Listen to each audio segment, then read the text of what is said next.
Hiyo passport nimeizungukia. Mimi hata nikienda hapo hata waniona katu anembingia. They know me. Wanye tulikuwa nao ni wa Mombasa walichoka wakaenda home. But me, I need it. At the end of the day, I really need it. Niziniambia utaka hapa na mkono dini ya mtu. Na hauna income. Na una income. Kuna watoto. Mimi ndio mama yangu, mimi ndio baba yangu. Nitafanya.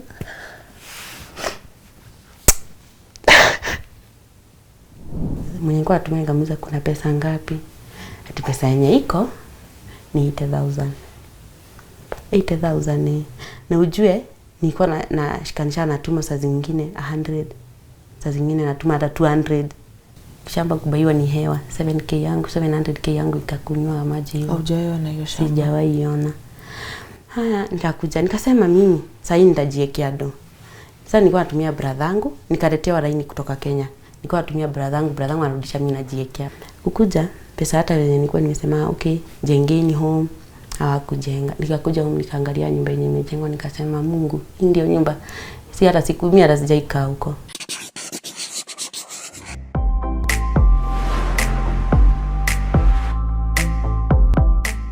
Greetings Tuko family, my name is Lilesh and welcome to yet another episode of Tuko Talks. Today I'm all the way here at Gilgil for a very emotional story that Salome sent me. She told me how she's at a point where she doesn't know whether to turn left or right, to look up or to look down, because she's been amefungiwa and she doesn't know how to get herself out of that space. A lady who has traveled to Saudi Arabia, she has worked there, gotten the worst of it, and decided to come back to Kenya. And when she came back, because, you know, life here, of course, gets tough, she opted to go to yet another country, which is Turkey. But on trying to get there, she is now in a position where she does not have her passport because it's been withheld for reasons she best does not understand, or other reasons best known to those who have held her passport. And she's going to tell us the story of how she got to this point. And at the end, if we are there for her in any way to help her gain back her passport or even get a fresh new passport, and to just be of a kind listening family here, and also in any way that you can help her financially, because where she is right now, she does not have a job, she has no money, and she has 2 children. So I think I've preempted the story enough, but I'll let Salome tell us her story. And as always, let's be that family that holds each other's hand. So I'll just let my guest introduce herself and then we can carry on.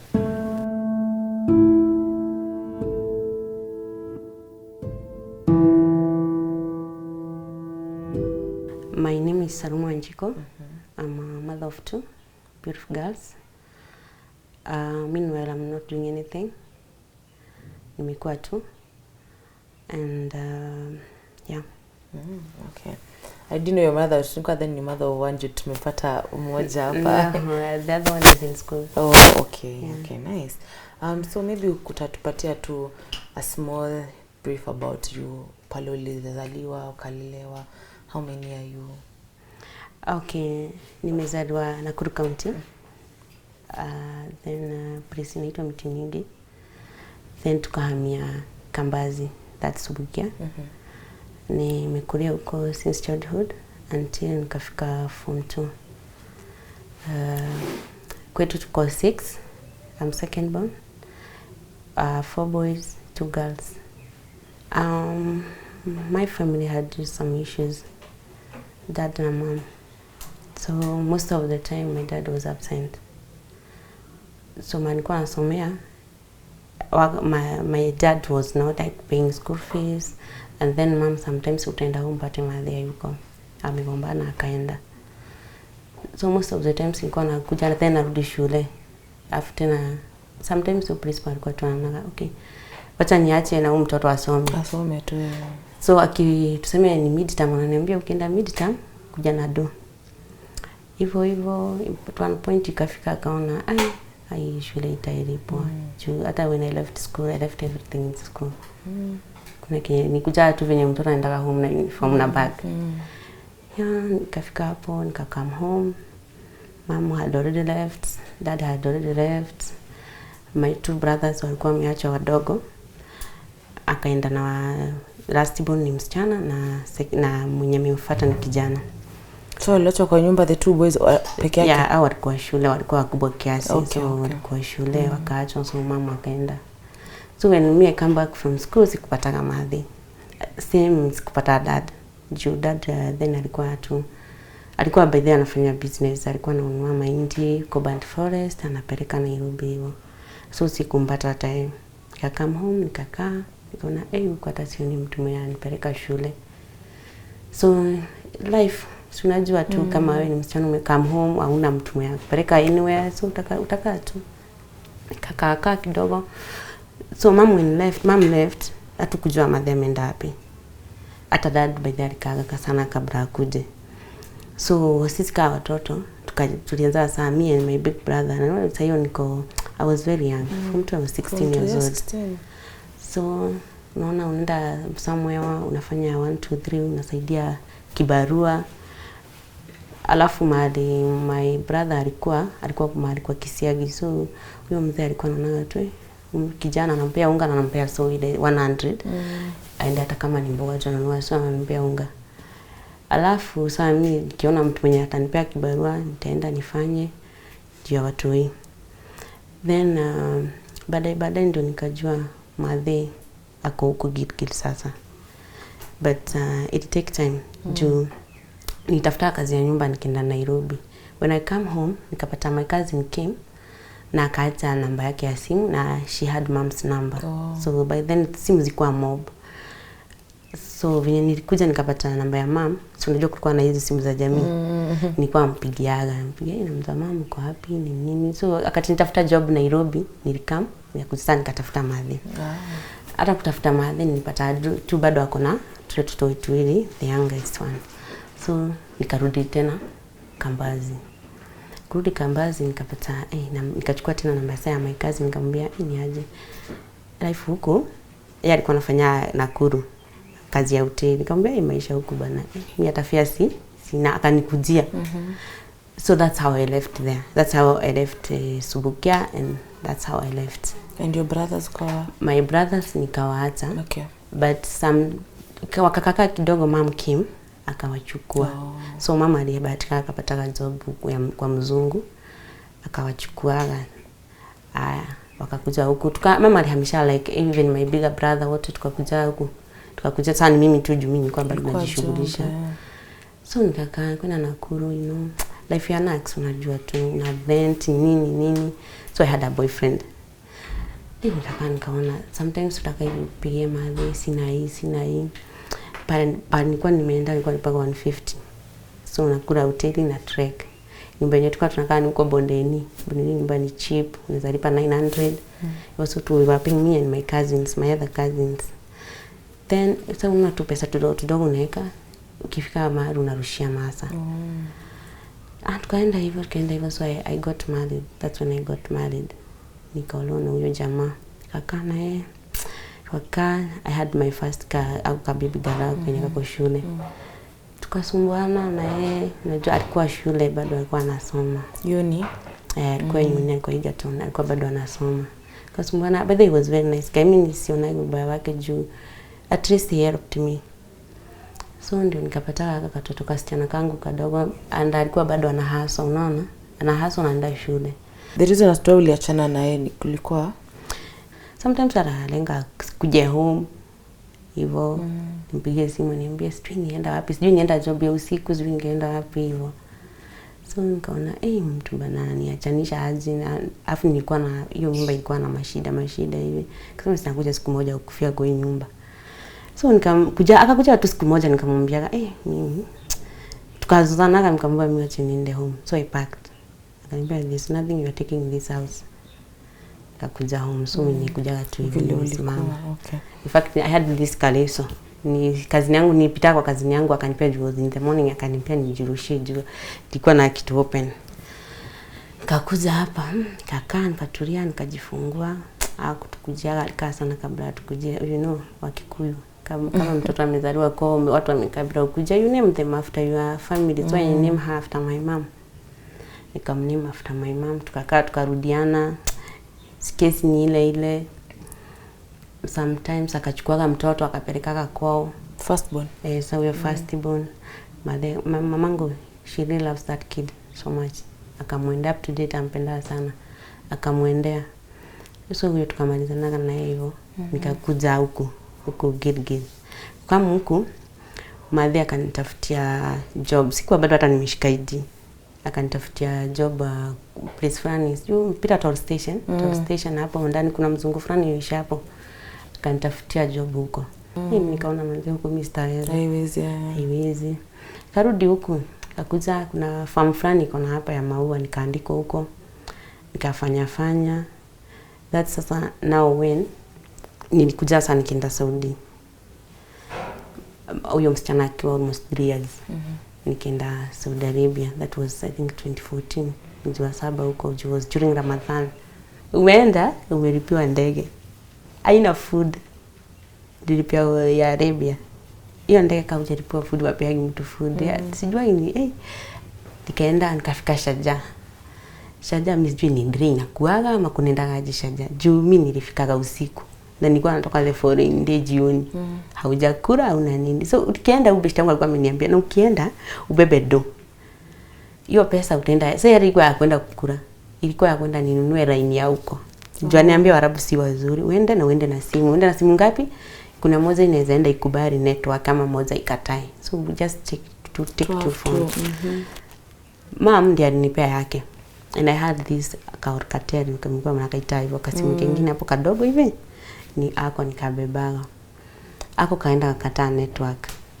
Sasa ni moja ndio. So hii pesa nyingi akaniambia ni bebe ndio hiyo ndi sasa nisema mimi nikaenda tu pani kanunua kidonut na sijui na maziwa ama nikahawa nilibai. Nikabaia msichana mwingine tukua I had the 35. So nikaibadilisha into dirham. Nikabadilisha, nikanunua msichana nikajinunulia, tukakaa kule njaa. Haya, ndege ikakuja kwenda Saudi. Tena hiyo pia kukua food. Tulikula dates na maji. Juu was Ramadhan, nafikiri masaa ya kufuturu ile. Ndio wanapatianaga hizo dates na maji. Tukapewa hizo Riyadh. Kufika Riyadh, tukaenda kule passport ukifika pale hivyo mahali pa passport control pale. Wana control passport yako na wanaichukua. Na mnaambia mkae pale. So kuna sasa wanajua ma maids. Weka pale. Na passport zote wanashika. Sasa kuna police nitao tahiriri. Ukitoka huko sasa kuna police nyinyi wasichana wanapelekaga wenye wameshikwa na wenye wanaenda makazi. Tukapelekwa tahiriri. Huko ndio tuenda at least tukakula. Tujakula bado. Saa 9 usiku tukakuja jina yangu nikaitwa. Tukaitwa na wasichana wengine tu tumekuja nao tu. But event there like 15 girls from same office. Tukaitwa wasichana 9 girls. Tukaambiwa kwa mataxi. Tukaenda stage ya basi sasa. Nito Saptico. Tukaenda Saptico, tukalipiwa ma tickets, manini. Huyo mwenye alikuwa ametupeleka katubaia mavitu. Tukaingia basi. Do you know from 4 tuko tumefika the following day 4. Yeah, it's that far. It's very far. Mdosi wangu alinikujia following day. Akanikujia. Tukaenda kwa ile nyumba yake. Kila nikapata kuna Muindonesia. Alikuwa mpoa sana huyo msichana. She was very nice. Sema hajaipata na Muindonesia mpoa hivyo. Itikaga maana nikaona si mtu mbaya. Chongi kuja niambia unaona hiki kimama kinakuaga hivi na hivi. Kwanza aliniambia usiwahi mpe simu yako. Juu hata ikupea. Yeye ndiye aliniambia wa kwanza usiwahi mpe simu yako. Na sio ikubeba hapo uende fanye kazi kwa mtu kataa. Afa akaniambia jifanye mzuri juu mimi niende. Unajua amenifungia hapa miaka ngapi? Karibu miaka 4. Juu alikuwa hiyo mwaka alikuwa na miaka 3 na karibu miaka 4. Nikamwambia kwa nini? Atina every time nitaka kwenda huko ananiambia niongeze. Every time wananiambia ID imebaki bado nimalizie ID kibaza wananirenew na kuambia. Niko na tukulipa sio nini zako zote data yako yote iko huko. One day akafanya yani mama sijui kwa wapi. Amechukua akaenda inakaa jik. Na kitu kingine walikuwa nita flash. Ni nito Clorox flash na masabuni hizo akachanganya. Hiyo itakuwa nini? That's poison. Alimwaga acha nikwambia tulikohoaga wote kwa hiyo. Na hata mikono. Si inachoma. Lakini mostly nilikuwa navaa gloves, huko kulikuwa na gloves. Akamwaga chini. Tulikohoa hiyo nyumba. Tukakohoa. Sasa yeye amekohoa akaenda juu. Akaniacha huku chini mimi ningangane. Na ujue amemwaga maripote penye pana tiles kote hivyo. Aya, nikaosha mara ya pili aenda kumwona nikamwambia madam no. Mali imefika? No. Yeye ndio sasa alikuwa ameanza ati mpaka anipay food. Sijui nini. Maana amekuja ameleta wageni silali na naamka kesho 5. Ni saa 8 usiku kuja lala. Kuna wageni. Mzee siku moja akakuja akapiga makelele. Mimi mzee alipiga makelele nikakumbuka Muindonesia niambia msimama nisimuonyeshe. Akapiga makelele akamuuliza. Sasa ndio ninakumbukaga hiyo conversation yao. Sasa ni saa ngapi? Unataka kesho amke msichana arudi kulala. Ni vizuri ana sana namwambia haramu. Na akakuja kumbaidha akaniambia go sleep. Mzee alikuwa mzuri. Mzee alikuwa mbaya, alafu alikuwa anakaaga sana. So kitu kifanyika kwa hiyo boma alikuwa anaonaga bidii. Lakini hakuwa anakaaga. Hii nyumba hakuwa anakaaga. So nikawasema wewe leo ni mimi na wewe. Kamwaga maji venye kaeka sasa kuchanganya hiyo. Nimwambia unajua hii kitu ni poison. Ni mwalimu alikuwa anajua kizungu. Do you know it's poison? Do you know mimi nanidhuru? Nikinhale. Akasema no, la. Ukimwaga hivyo inakuwa safi. Ngambia mwaga leo sioshi. Na mimi by then nataka kwenda ofisi. Nakujia baba akuje. Sasa yakumwaga hiyo siku. Akaenda shwa kulala. Akaniambia niende hiyo jikoni ya chini ya nje nioshe. Sasa nashinda jikoni hii nikiosha kila mahali nilikuwa naosha, naenda huko naosha. Juko sasa unaona kwingi kuna kumwaga maji. So unajua atakuja tu aniambie, "Enda uoshe nini?" Nilikuwa nimekishwa nimeosha kila mahali. Hata akikuja nilikuwa najua tu unaniambia tu nioshe kelele tu. Ni makelele. Ili time. Akakuja. Masaa yake tu. Mzaya alikuwa. Kajua hapa sizi hepa kwa wakati mzaya yuko. Na hepa wakati mzaya yako. Mimi huyo nikatoka, ni kama saa hii. Nikatoka nikaona mzee amekuja, ametoka Sara amekuja. Nikatoka mimi vizuri. Nikaenda tu nikasimamisha gari. Huyo akienda alikuwa amenipeaga namba ya mzee. Nilikuwa na ya mama but sikuwa na ya mzee. Alikuwa amenipea namba ya mzee huyu msichana akienda. Kakaanga nayo. Nikatoka. Kwenda hivi nikaenda nikapatana na gari ya Msaudi. Nikaisimamisha. Kaambia mimi nataka kwenda polisi. Huko polisi wanakuwa kila mahali. Yaani like hii barabara pale juu kuna polisi, nyingine pale kuna polisi, wako everywhere. 2 minutes wako hapo. Ukapigia hata labda ukiangalia labda ndio wanakuwa 2 minutes away. Nikamwambia mimi nataka kwenda polisi. Polisi haya sawa. Nikaenda kufika pale akaambia mwenye alikuwa hapo hivyo kwa sasa kama mali tunaandikisha ubi hivyo akamwambia ni aniulize mahali nyumba yetu iko. Nikamwambia mimi nataka kurudi ofisi. Akaniuliza kwa namba ya kafiri wako, nikamwambia niko nayo. Nikampea sana namba ya huyo mzee. Akapigia mzee kumbe venye mimi nilitoka hawaku notice nimetoka. Madam alikuwa amelala. Na yeye mzee venye alirudi kutoka Sara na yeye ni kama anaenda akarelax. Waku notice. So walipigiwa simu akakuja. Kuja akaambiwa hapana. Tunataka bagi ya msichana na passport yake. Akajaribu kuniongelesha. Ananiambia what problem? Unajua ajui kizungu sana. What problem? Niambia problem home, madam. What's wrong? Sasa anaambia polisi. Msimwambie aseme. Nikamwambia polisi alikuwa anajua kizungu. I don't want to talk to them. I'll talk to them when I go to my office. Akasema okay ni sawa. Akaitisha bagi yangu, my passport, hizo ma documents zangu hivyo. Sasa akanirudisha ofisi na ni mbali. Tukaenda ofisi. Kwenda ofisi ilikuwa wao walikuwa wa Yemen na my Egyptian. Wakaniuliza what's the problem? Sasa nikasema mama si food, si nini, mafuta, kila kitu mimi najinunuliaga. Hakuna kitu yenye nakupea. Si hataki kukuona umerelax. There's even no time for sleeping. Akaniambia okay, hiyo itasuluhisha. Mzee anauliza food tu. Food si ungesema. Food ya kwanza anasema naambia au food imejaa kwake kwa store. Hata store yake imejaa mchele hivi na mafuta na kila kitu. Why anamnyima food? Mzee alikuwa anakaa. So alikuwa anajua ile what is happening huko. Akakuja. Kumbe mama ndiye alikuwa amenilipiaga ofisi. Kukuja sasa tukarudi home. Alikuja akapiga makelele huko. Akaambia mama, msichana akienda sileti msichana mwingine. Akirudi ofisi na anaambiwa kwa sasa hiyo ndio sasa Kenya ndio wamefunga. Sisi tulienda ni kama sisi ndio tulienda wa mwisho wakafunga. Ndio ile wakati kulikuwa wasichana wamekufa kabisa. So Kenya wakafunga. Aambiwa ofisi hakuna wasichana. Nimerudi naye. Hakuna msichana ofisi, wenye wako huko wote wamechukuliwa. Huyo akienda sileti msichana mwingine. Juu mimi siwezi afford kununua msichana Filipino ama Indonesia sahi wapi, lakini pesa mingi yao. Mzee tukarudi. Kurudi home. Mama hata hakuwa ananiongelesha. Alikuwa tu ana maslippers pa. Anasema okay sawa. Sawa, it's me and you here. Sasa ni mmoja wetu sasa heshimu mwingine. Juu ni nyumba yako nitakuheshimu kama madamu wangu. Lakini pia in terms of food, in terms of nini, hatukuwa iko sana. Alichange. Tuko iko sana sasa, hapo hatuko iko sana. Ikafika mahali kulikuwa during Hajj. Tukaenda kwao. Kwao sasa kwa mama. Bwana alikwenda Maka. So tunaenda kwa kina bibi. Ni mbali na huko Madisi tulikuwa tunakaa. Tukaenda huko tukapata kuna wasichana wawili, kuna Msri Lanka na Muhambaji. Sasa Mkenya mimi. Kwenda huko hawa Msri Lanka wao walikuwa na twins. So hakuna mahali angetumwa afanye kazi. Aya, alafu mwingine sasa ndiye alikuwa mido hiyo nyumba. Alafu hii nyumba wako adhidi tukikia hiyo nyumba itakuwa safi, ni yule mwanamke unapiga vacuum, unampanguza mameza, unapanga, unatoka, unaondokea. Kazi huko ilikuwa kitchen. Juu nao watu ni wengi. Haya, so kwenda sister yake akajua okay, huyu amepata maid. Imagine natoka kwa hiyo shosho 4.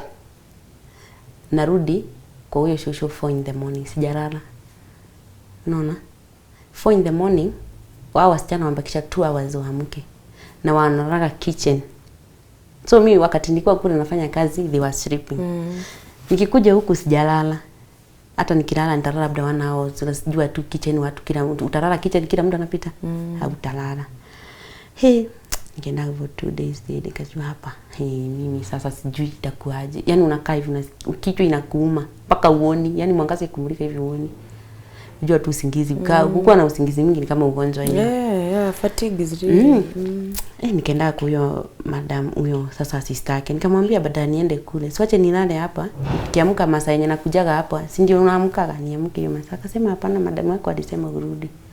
Ndizo vitoto zake zikiamka zikitaka kupikiwa indomie nini niwapikie. Na sijalala. Nikaenda huyo sister yake hiyo siku nikanos breed. Nikanos sasa nilikuwa nasikia huku. Nasikia tu vibaya. Hata sikuweza kufanya kazi. Akampigia simu akamwambia mimi taban. Nikarudi. Nikakuja nani usibirida kinalia mimi nashindo. Sasa mtu nitamwanza aje. Niko na machungu nasikia vibaya. Kajua sasa leo brother yake akakuja. Alikuwa anashinda akiniambia brother yake anakuwa US sijui nini. Akakujaga. Nilikuwa najua hako. But sikuwa nimemuona hizo time yenye tulikuwa tumekaa huko, sikuwa nimemuona. Hiyo siku ikakuwa kuna dinner. Si wote watakuja. Sasa wananisengenya, unajua sasa later on ukijua Kiarabu unajua walikuwa wanasema nini, anasema hata taban. Anatoa damu na mapua nini hivyo. Hata venye nienda kazi sikufanya kazi aliniambia nikae, ameshinda akiniambia niekelee nini hapa kitambaa. Nini ice. Ati nijifanye hivi na ice huko. Nikakaa. Nikaenda huko kicha nikamwambia Msri Lanka. Nikamwambia mimi najua. Hata sijui nilimwambia kwa nini by the way. Kwa mind yangu ikukuja wasichana nisiwabaya. But yako mbaya by the way kwenda kusema. Nikamwambia unajua mimi silalagi nikienda kwa Rama. Akaniuliza kwa nini? Juu sasa nimerudi hapa ndio Rama naenda kulala. So akaniuliza sasa ulalagi? Nikamwambia silalagi. Niambia madamu wako sasa mjata nikimwambia nitalala wapi? Nini hata. Niambia unajua sasa ananiambia ajui kizungu yote. Sema unajua haram. Takonjeka sasa ndio akasema nisikia akisema unatoa damu na mapua. Nikamwambia lakini mimi nafikiria ni joto. The following day kabla huyo mtu ajeenda niliamka asubuhi vizuri. Vile nilitoka kwa Rama nikaenda nikaangalia gari yake nikaona nikaona gari vile nimescan nikaiona kajua nitamtime kwa gate. Nitakaa sasa kama nitamuona akitoka. Hata kama mtu aongeaje na wanaume mimi najua atanisikiza. Jua mtu amekaa nje, mkaa US mtu. So alikienda nikamwambia excuse me, akaniuliza nini? Nikamwambia mimi nataka kuongea na madamu wangu understand English. Akaniambia okay sawa. Wakaenda akaita sister yake. Akaniambia what's the problem? Nikamwambia mimi nataka mpigie baba simu, mwambie akuje juu mimi mgonjwa. Na reason yangu kuwa mgonjwa ni ati we have been here for a week. Sijawahi lala hata siku moja. Pigia Rama sasa hivi nimuulize kama kwake ninalala. Nikamuuliza wewe unalala gani?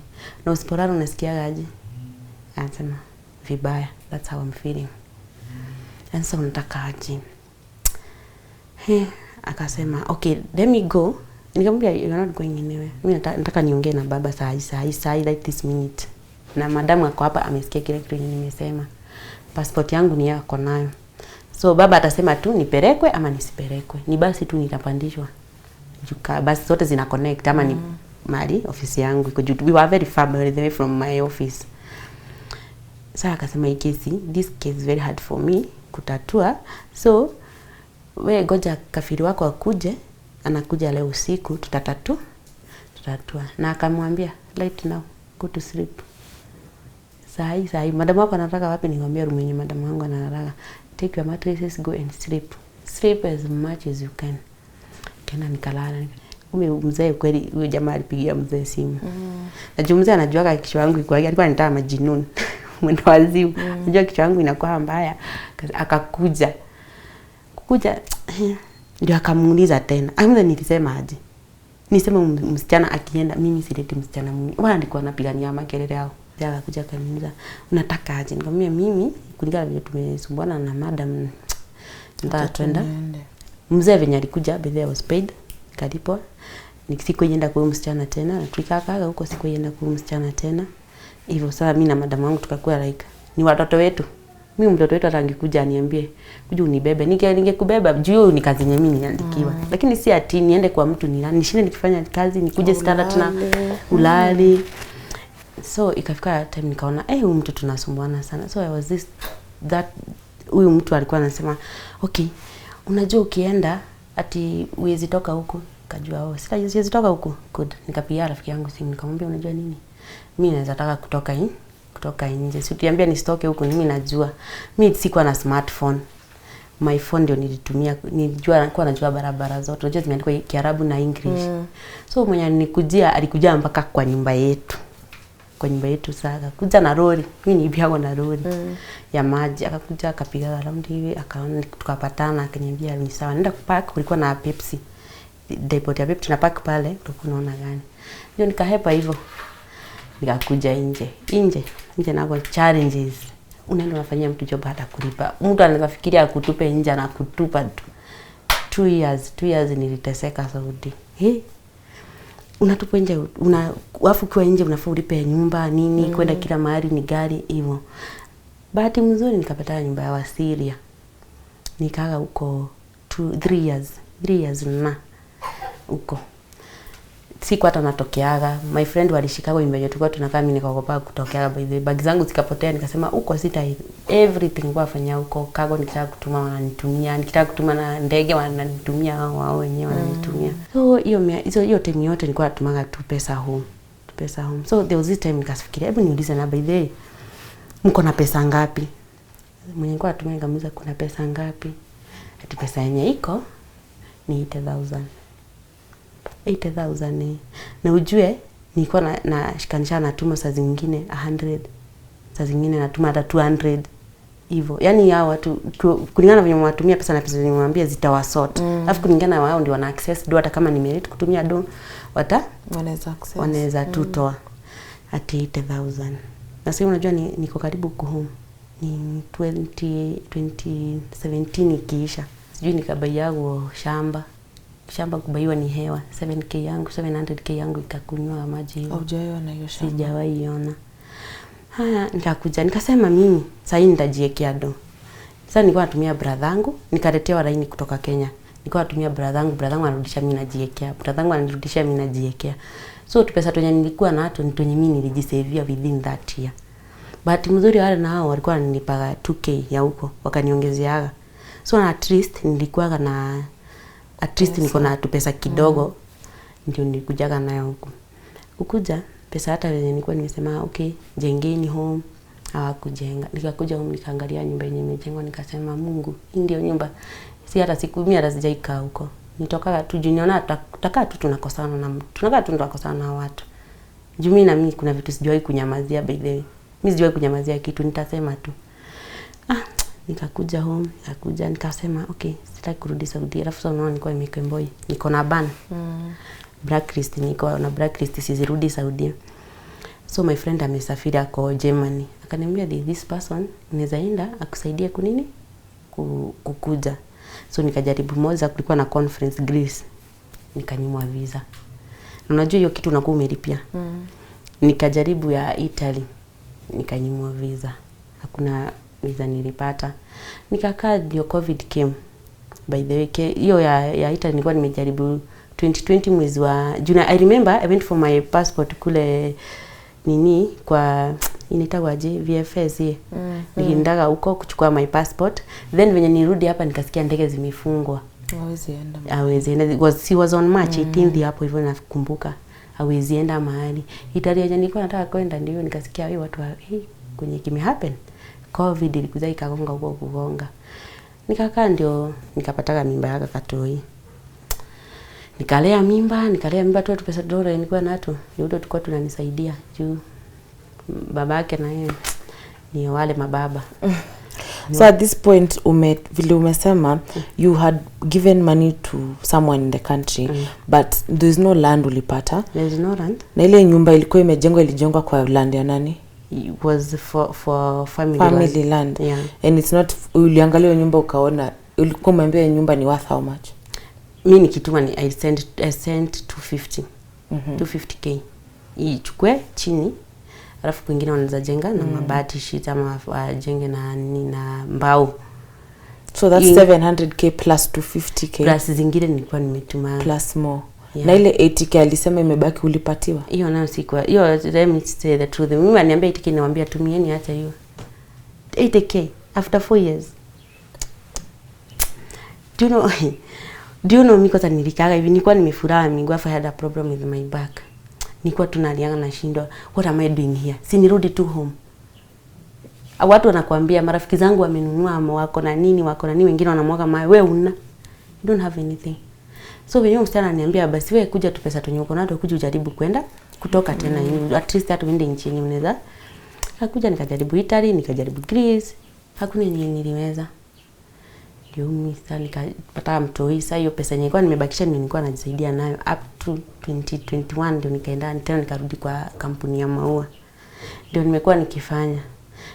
Nikafanya so venye pesa zangu ziliisha my mom alijaribu kunisupport. Na hivi kama ni nyumba, kama ni food hivyo. Juu nilikuwa bado nakaa na sistangu huko. Sistangu baadaye nakaa na sistangu. Hapa. So alikuwa ni support how nini hivyo. Until nikapata tena besti yangu tena akatoka Saudi akakuja home 2021 akakuja akaenda Turkey. Yeye nikamuuliza ulienda aje? Sasa akani connect na mwenye alimpeleka. Ananiambia enda kwa fulani, yeye ndiye anileta wapi na baadaye anakaa vizuri sana. Nikaenda nikapata hiyo pesa nilikuwa ni some amount nilitolewa na my mom, other nikatolewa na my friends. Juu nilikuwa nimetumia almost 200k. Nikaanza hizo process za nini. Visa yangu ilikaa sana kabla itoke. Juu niliapply after tumeapisha huyu nani Ruto na ilitoka mwezi wa 10. Tangu ilikaa almost 3 weeks na nikijua Turkey visa zilikuwa zinatoka tourist visa zilikuwa zinatoka within 3 days. Yangu ilikaa sana. Kutoka sikuwa bado nimejaza do. Unajua uwezi enda nchi ya wenyewe kaenda nchi ya wenyewe unajua hata pale hivyo wanakuulizaga sometimes wanaulizaga do pesa zenye uko nazo. Nikakopa bado nimekopa around people nini. Job ndio niliacha. Kwenda hiyo siku so I prepared myself safari yangu ikafika ya kwenda kufika JKIA. Unaenda wapi Turkey? Kufanya nini? Bra. Okay. Tourist visa. Nilikuwa nimewekewa bag yangu already kwa ishaekwa. Nini hizo sina unataka bag uko nienda kwa passport control. Nikapewa nini boarding pass nikaenda pale kwa passport control. Zilichukulia watu passport nini hizo boarding pass nikabaki na passport yangu kwa mkono. Nikapigia huyo demu ngamza guy, mimi huko sioni hata kana nakuja. Nini? kumbe kuna dem fulani alikuwa mbele yangu. Yeye na yeye alikuwa ameambiwa kaisa ukipita hizi counter za pass hapo mali wanaswipe kwa nini hivi na wanakupiga picha yeye kwa amekaa hapo. Sasa hata sikuwa nimemuona. Juu mimi venye wali nini yangu hapa ndio kwa hii counter sana tena nikasikia msema uko na wataki. Au watu wataki hawaendi. We. Watu wataki hawaendi. Huyu alikuwa amechukua my boarding pass. Akaniitisha passport nikampea. Do you have a hotel booking? Niko nayo. Juu unajua sometimes ukienda nje lazima uwe na hotel booking. Hiyo inafanya tena ududishiwe hata ukifika. Do you have a hotel booking? Niko nayo. Do you have a return ticket? Niko nayo. Aya. Kamuni kuenda ukae pale kwa ule msichana. Sasa tukakaa kwa watatu. Tukakuja tena mwingine. Tukakuwa wangapi? 4. Tukaambiwa tukae hapo. Hatuendi hata bag zetu zinakuwa offloaded. Mimi mnatoka mnafanywa human trafficking, sijui mnapelekwa wapi, sijui Thailand, sijui kulitwa kwingine Malaysia, sijui wapi huko. Wakachukua passport zetu tukapelekwa huko Juliana, tukapata tena kuna wengine tena walikuwa wamenetwa huko. Hiyo siku hakuna mtu atake alipita. Na ukipita sijui unapita kama uko na nini. Hiyo siku ilikuwa saa 4. Tukaishwa huko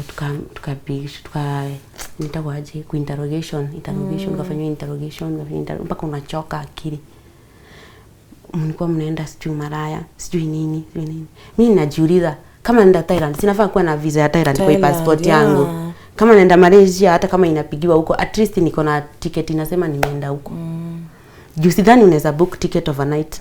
Ati tuseme ninaenda umekaa hapa tu book. Ati ninaenda Dubai niko na ticket ya Dubai niende Dubai tena sidhani. Si kuna venye vitu zinaenda.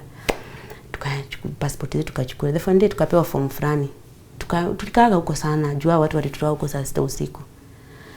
Kutoka huko tukaambiwa tuende Nyayo. Tukachukua passport huko. Ati zitakuwa Nyayo. Tukaenda Nyayo. The following day tukapata hazijafika. Of course hawakupeleka overnight hazikuwa zimefika. Tukaambiwa tuende on Tuesday. Tukaenda Tuesday. Tukuchoka.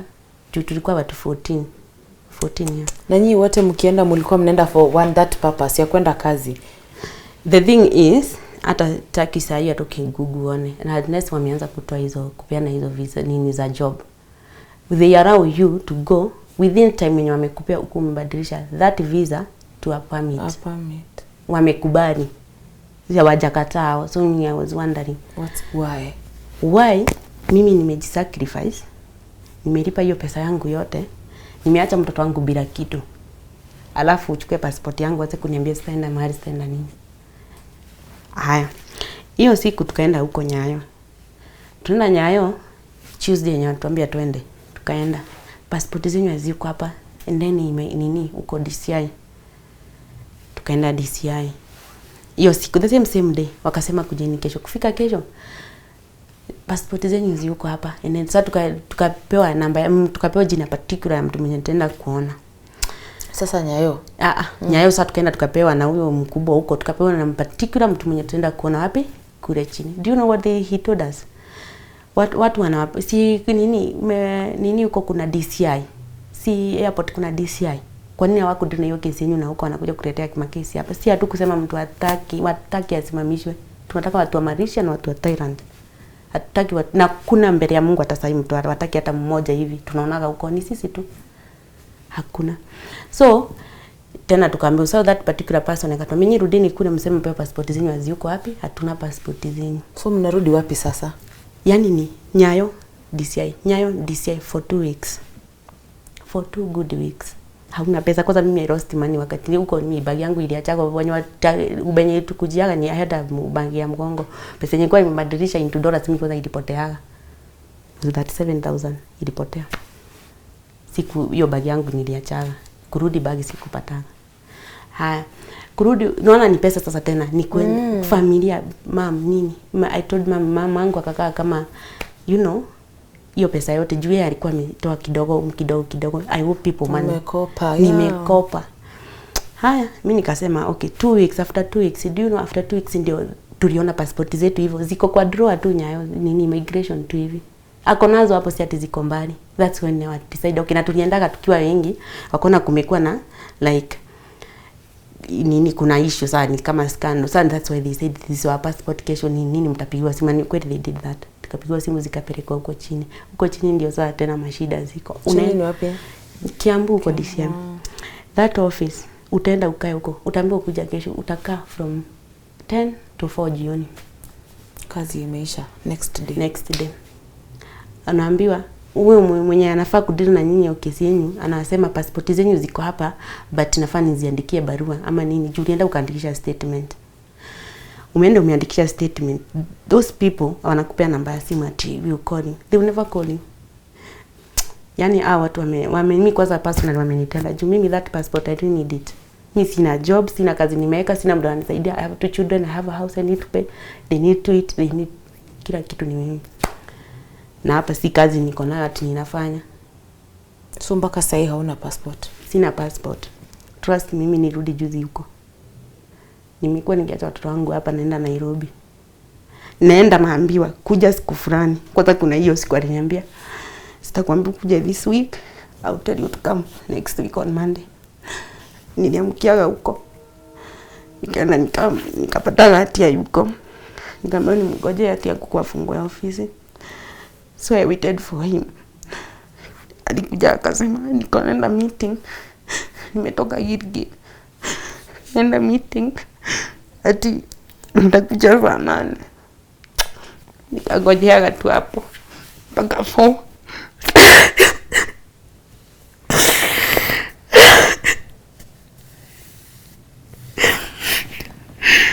Mpaka 4. Akakuja akapiga simu akasema mje msichana akuje on Thursday. Nilikuwa nakaa nikaenda kwa kazini yangu. Bado Nairobi? Bado Nairobi. Sasa hiyo unahesabu nimeenda siku ngapi? Nimeenda kutoka Thursday. Monday niko huko nikakaa hiyo wiki yote bado ananiambia nikuje. Na hiyo siku bado nikienda hiyo siku alisema ati kutuona tulikuwa na msichana mwingine hapo. Atiambia watu sitaki kuwaona. Sasa mwenye alikuwa kwa ofisi hiyo siku akatuambia mdosi amesema hataki kuwaona. Niendeni home. Sasa mimi nashangaa. Kwani kutoka Kenya ni vibaya? Si vibaya. Hata kama niko na makosa it's almost 3 months. Kwanza hiyo passport wachukue. Kwani what happened? You just want pay to passport. That's all I need. Because I see ati watu hawaendi, people are going. So there's something, they just ordered our passport. Juu hakuwa na kitu ya kusema. Juu I believe visa officer akikupea visa anajua unafaa kwenda, si ndio? So I don't know. Your passport nimezungukia. Mimi hata nikienda hapo wataniona katu anembingia. They know me. Wanye tulikuwa nao ni wa Mombasa walichoka wakaenda home. But me I need it. At the end of the day I really need it. You. Niziniambia utakaa hapa na uko na dini ya mtu. Na hauna income. Na una income. Kuna watoto. Mimi ndio mama yao, mimi ndio baba yao. Nitafanya.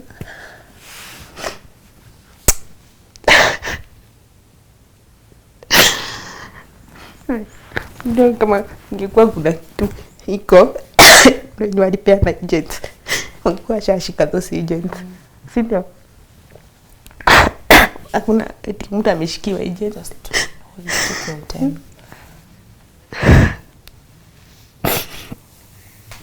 Ndio kama mimi nipea mimi agency yenye nilikuwa na mimi hata niko na hapa kwa simu ndio always ask me kwani what happened. Na agent hawezi kukusaidia. Yes, yeah, atakupea kuna makaratasi wanatumiaga mtu. Utapewa makaratasi. Na na zingine hata zimeandikwa na kitiriki hata ujui zimesemaje. Au hiyo agency ni recruiting agency. They are recruiting everybody. Kuna wa Tanzania, Uganda, Filipinas, kila mahali. Si ati ni mahali nenda ati niko kidnap. Si ati ni genuine, kitu genuine. So mimi nashanga. So the last time Salome ulienda kwa DCI kutafuta passport, what is the last statement you were told? You niende home mpaka nikuja nipigie simu. That was he said. And they'll never call. They don't call. You know, ni uongo.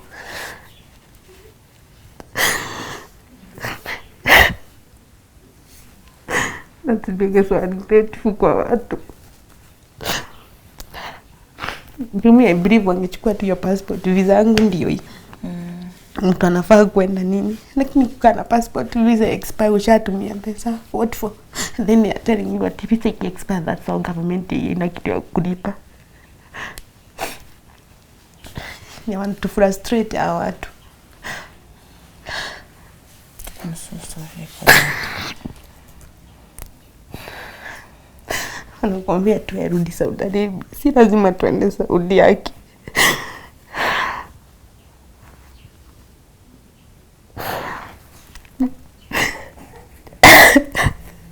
Salome, I'm sorry for what you're going through. I know it's frustrating. As you're saying, all you want is just to make money.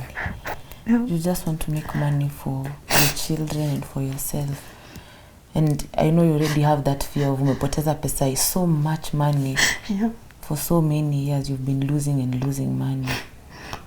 I don't know why. I can't explain to you why they've held your passport. I can't explain. I'd rather even basi wa cancel your trip, wakurudishe passport, you start over again, you know. The thing is, my visa expired. Kitambo sana. Basi warudishe passport, you go Kitambo. somewhere else. Mimi niwanirudishe tu hata niende Saudi akinipe watu madeni. Unajua afadhali nijue sina deni ya mtu lakini niko na 100 akinifeed my kids. Yeah. Imagine owing watu like 100k, utatoa wapi? Hii Kenya mtu mali mimi nilikuwa nafanya, I resigned. Juzi ya nilipigia HR simu. Akaniambia hata tujaichukuana. Hata tumesimamisha. Hakuna kazi. Hakuna. There's no job. That's wrong. Mtu niomba tu mtu mwenye atasikia tu. Me just need a passport. Sitaki kitu ingine. They give me passport niende. Juu passport siwezi chukua sasa, hata nikiekelea vidole zangu pale zinasoma niko. Si hata good contact zitoka. Siwezi chukua passport ingine. Why they doing that to us? Na wengine mimi nauliza why others walipewa? Why others traveled? Bado msichana mwenye tukua na hiyo siku hata yake alipata. So nawanda, unawapigia simu hakuna mwenye anaweza shika. Wallahi hawashikagi simu. I'm so sorry, and I really hope something would change for you and someone would come and help you. Because where I am here, I'm wondering why they would hold your passport.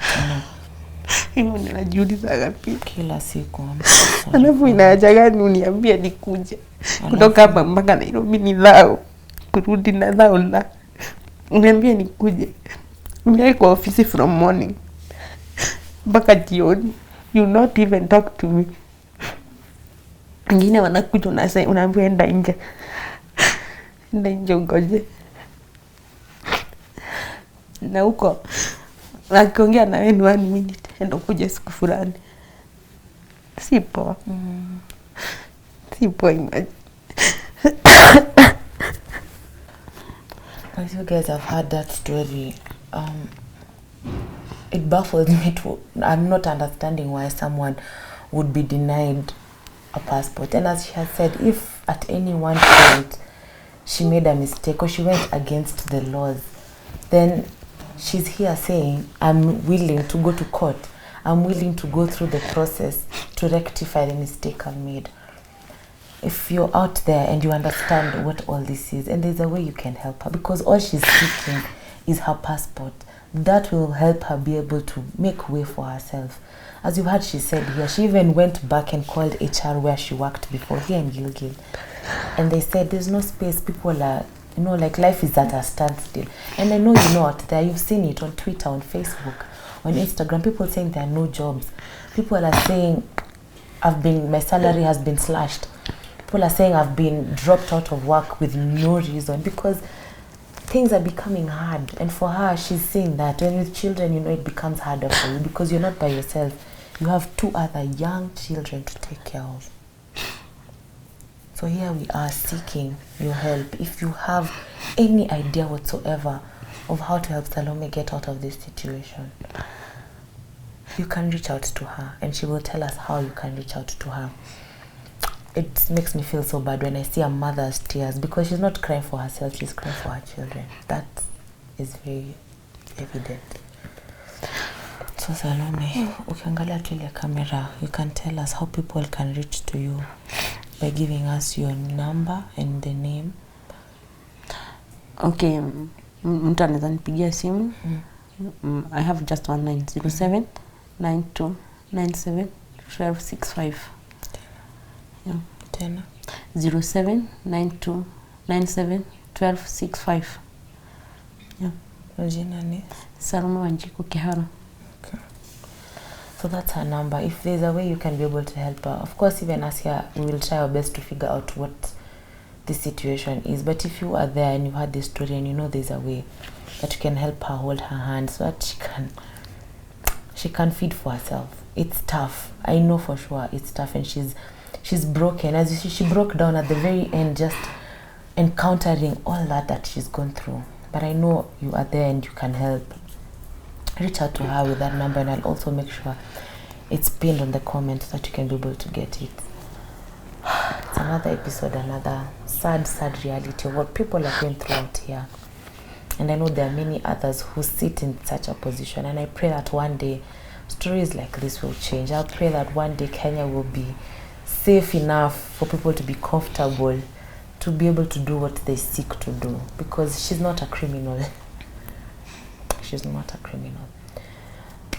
Anyway, thank you very much for being with us throughout this whole episode. My name is Lily Aisha, and until next time, I do hope you enjoy the rest of your time.